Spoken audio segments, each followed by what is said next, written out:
Maya. I'm an intern here at the Kentucky Reptile Zoo, and this over here is Pipsqueak. As the little title slide indicates, Pipsqueak is a ball python, and right now he is perfectly demonstrating why they are called that.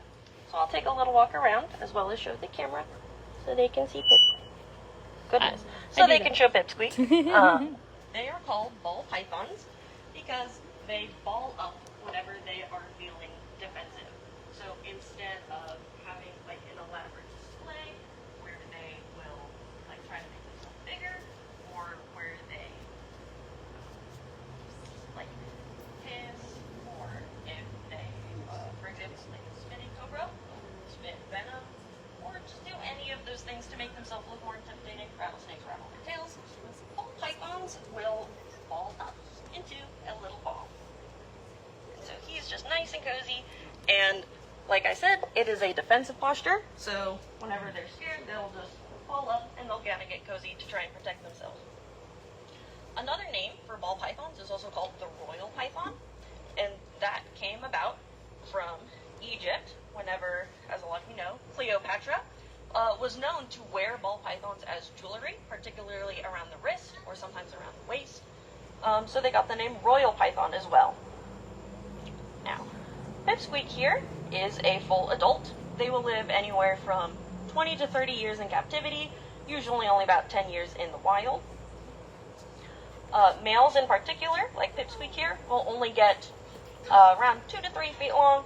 Females will get a little bit bigger, around up to like 4 to 5 feet. But just so cute. Another way to tell males and females apart, aside from females just being larger, is around their cloaca. And if you're interested in a lot more about the cloaca and snake reproduction in general, if you go on our website page, on Tuesday, one of our other interns did a talk on snake reproduction. Pythons, in particular, have what are called spurs. And if you will uncoil for me, I will walk him around again and show off these little spurs near his cloaca.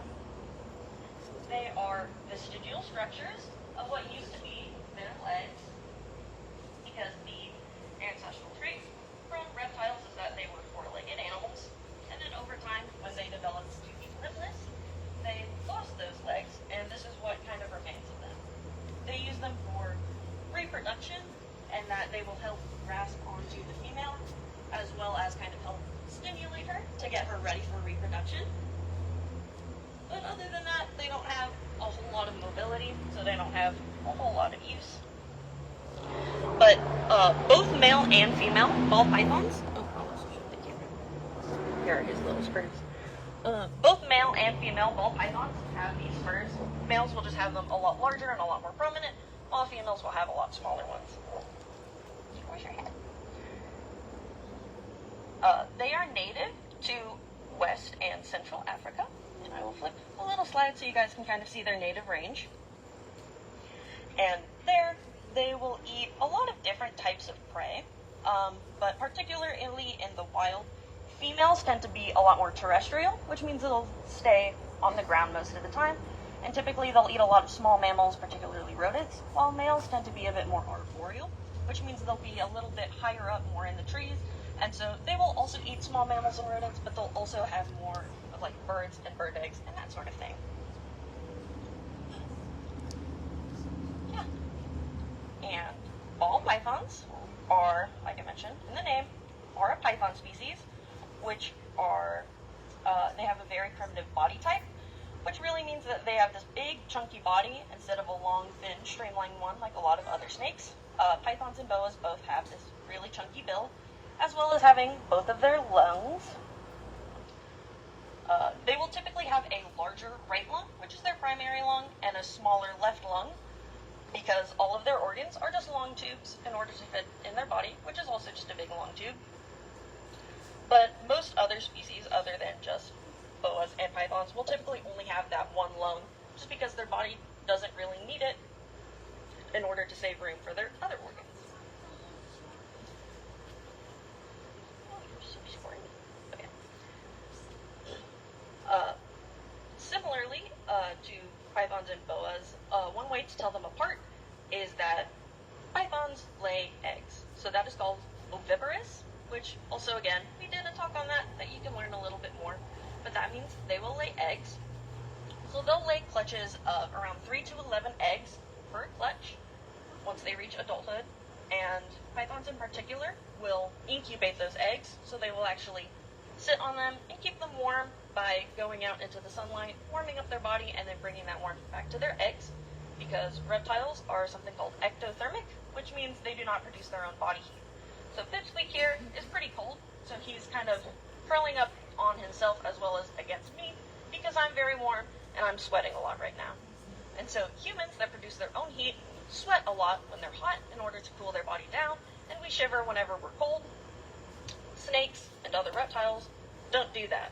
So instead of doing that, they will bask where it's warm or go near a heat source whenever it's warm in order to warm up their body, and then will go into the shade or go underground to cool down.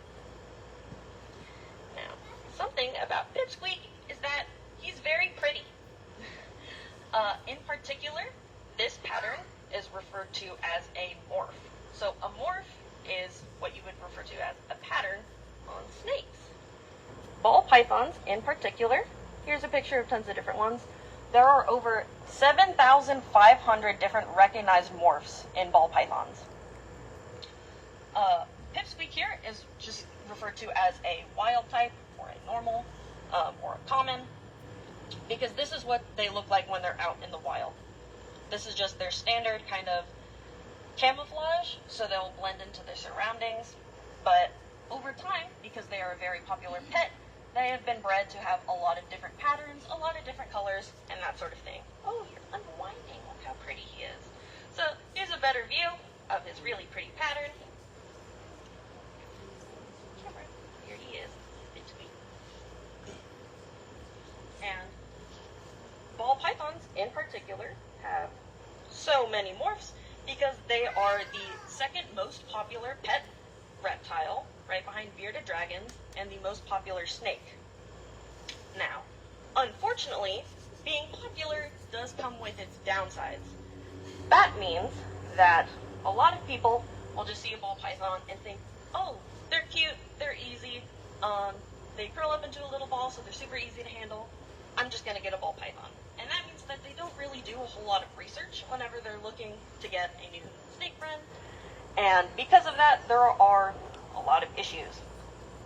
And a lot of these issues can be tied to particular morphs in general. For example, scaleless. Now, all reptiles have something that are called scales. When I took Pipsqueak around to show you all, this really pretty skin is covered in scales. That's a way to help protect them from their surroundings as well as predators, and it acts as their protection. It acts as their skin.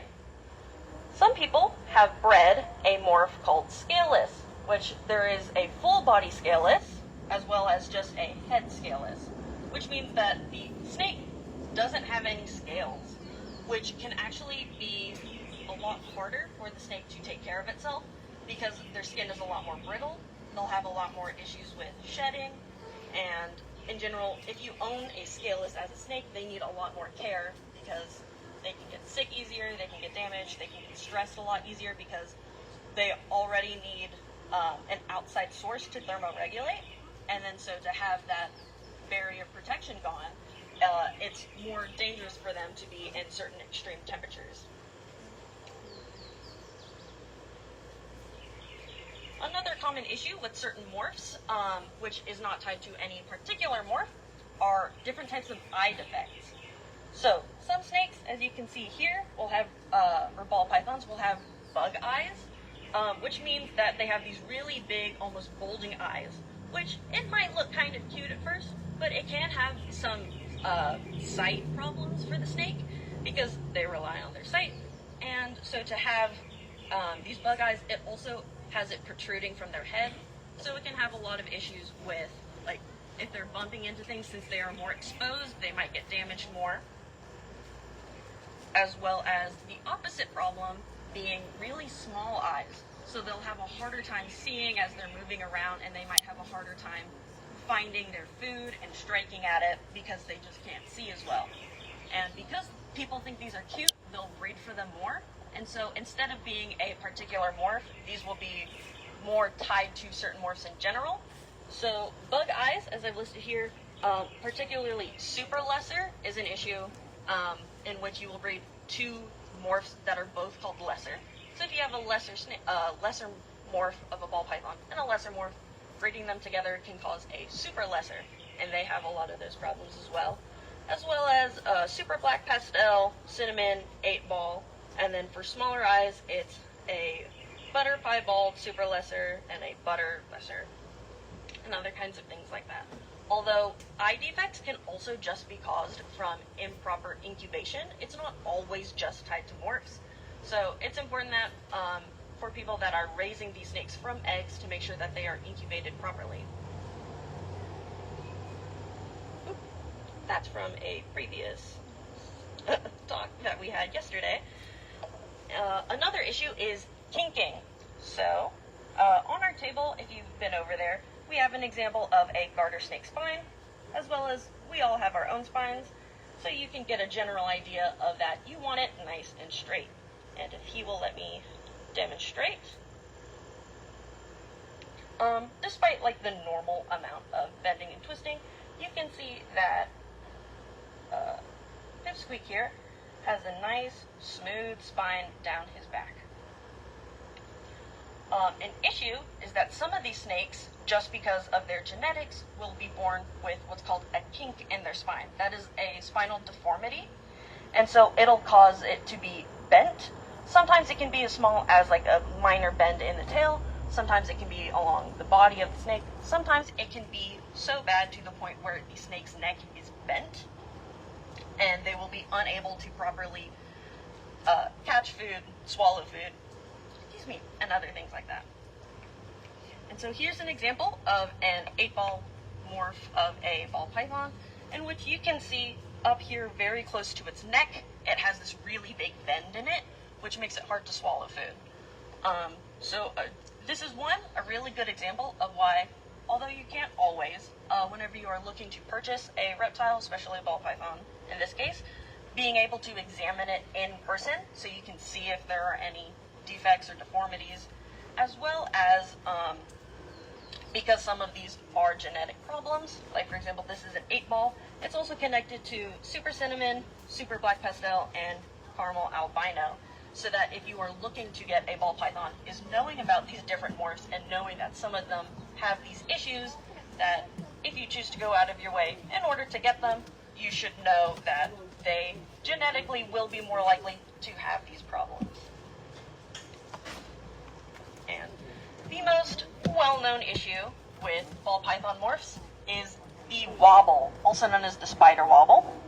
So if I once again grab Pipsqueak, you can see that he's always kind of keeping his head upright even as he's looking around. So if I uncoil him, stick your head out for me. Okay, well, he doesn't really want to cooperate right now. But snakes in general, whenever they are moving around, even looking up, they will keep their head level because they know which way up from down is. So if I flip him, you will kind of see that he keeps his head relatively upright. He's not disoriented anytime I flip him back and forth. He's not the best example right now because he's still trying to be a big ball. But this is just a general understanding of their surroundings. They know up from down, they know where they are, they know their surroundings. The spider morph in particular is known for this very thin, drip-like, pretty pattern. But tied to that gene, they have a neurological problem called the wobble, which involves corkscrewing, in which the snake's head will wind back and forth kind of aimlessly, and they can't tell up from down, and they have a hard time striking because they think they'll be going straight, but because they can't tell direction, they'll like veer off to the side. Sometimes this is so bad to where the snake will either like hit something else in its enclosure, or even there have been reports of spider ball pythons that have accidentally bitten themselves trying to eat their own food, as well as just general swaying, shaking, tremors, incoordination, and then striking and consuming prey. which is why it got the name Wobble, which unfortunately is a really cute name. So people just think, oh, I can get a ball python that has a little head wiggle. Isn't that cute? But it is an actual neurological deficiency that these snakes will have. And since it is tied to the gene, anything that has spider in it, like for example, spider combos such as anything with spinner, bee, and other things like that, they have the spider gene in the snake.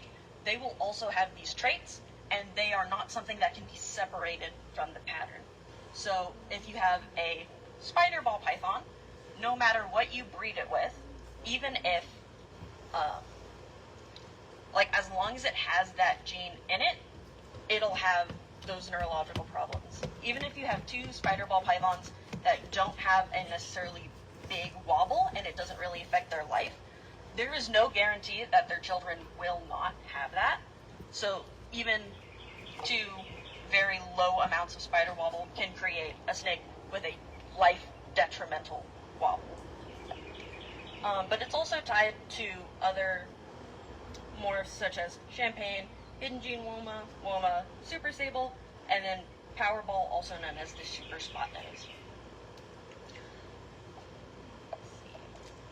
And so, in general, whenever you're going to go get a snake, it's important to just make sure that they are well cared for, and it's relatively unethical to be breeding the snakes, especially those with the spider gene, because there is no way to remove that neurological issue from them.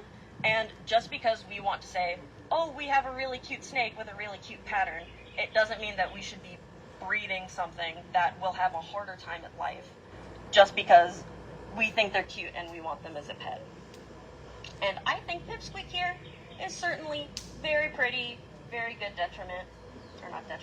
very good temperament.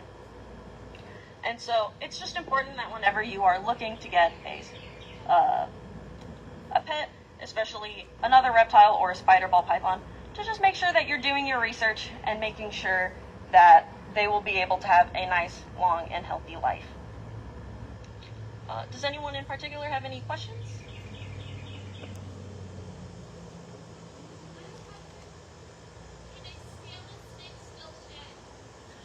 Scaleless snakes can shed, but they often have a lot of issues with it, which is another issue with the morph in general, because they're meant to shed their skin, which is usually over top of their scales.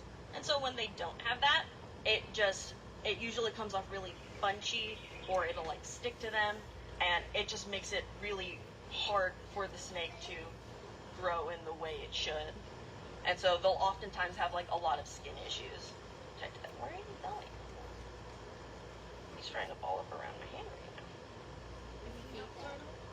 right now. Yes, so ball pythons are typically considered nocturnal crepuscular, so that really dark dusky time is when they're most active, but anytime from dusk up until the night is usually when they're most active. So when I first got him out today, I interrupted his nap, which is why he was a little bit slower and a little bit colder. But yeah, so now that he's warmed up and he's out in the sun, he's still getting a little bit more squirmy and checking everything out.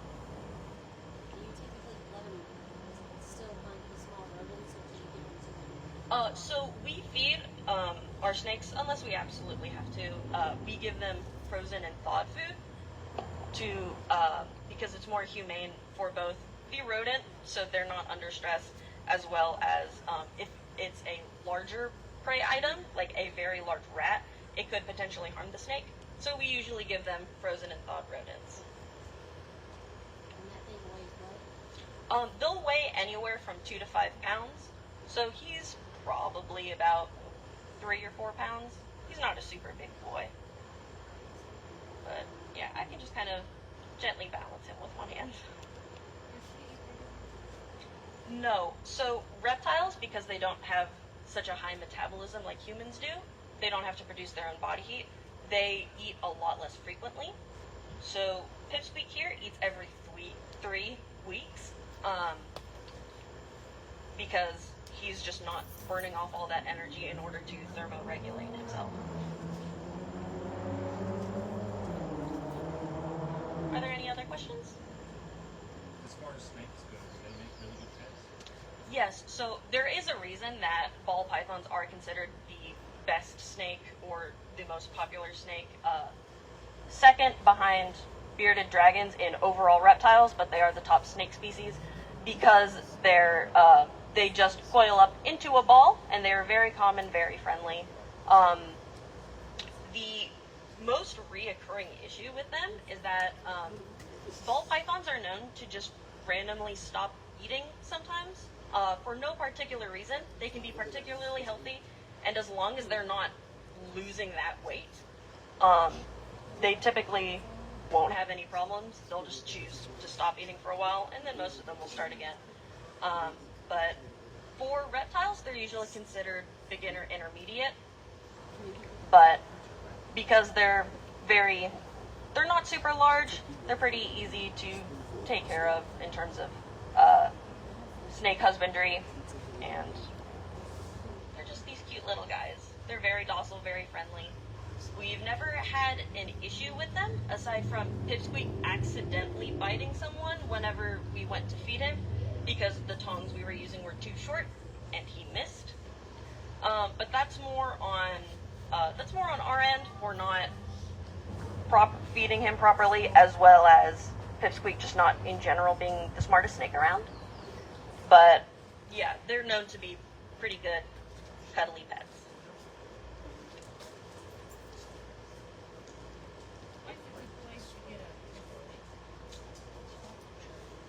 So that's an interesting question.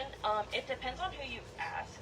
Because they are so overexploited in the pet trade, there's a lot of issues of reptiles in particular are actually an animal you can get through the mail, because as long as it's not super hot or super cold out and they're in a relatively insulated box, they can be shipped fine. But there is certain sites where they'll have up to like 40,000 ball pythons for sale at once, just because they're trying to sell a ton and make a lot of money. But you can order them online. You can get them at certain stores. Very often, most people will go to what's called a reptile expo, in which a lot of different people that breed and sell reptiles will go over there. And that way you can also see the animal's condition in person, which is usually recommended. Because like I said, a lot of people won't disclose that some snakes might have more issues than others. And so being able to also do your research, but to see the snake in person is very helpful in order to choose whether or not you're going to adopt that particular snake. Well, if there's no other questions, you can feel free to, I can't let you touch him, but you can come up and get a bit of a closer look. You can take some pictures. But otherwise, Pipsqueak and I thank you for listening to our reptile talk. I want to make sure before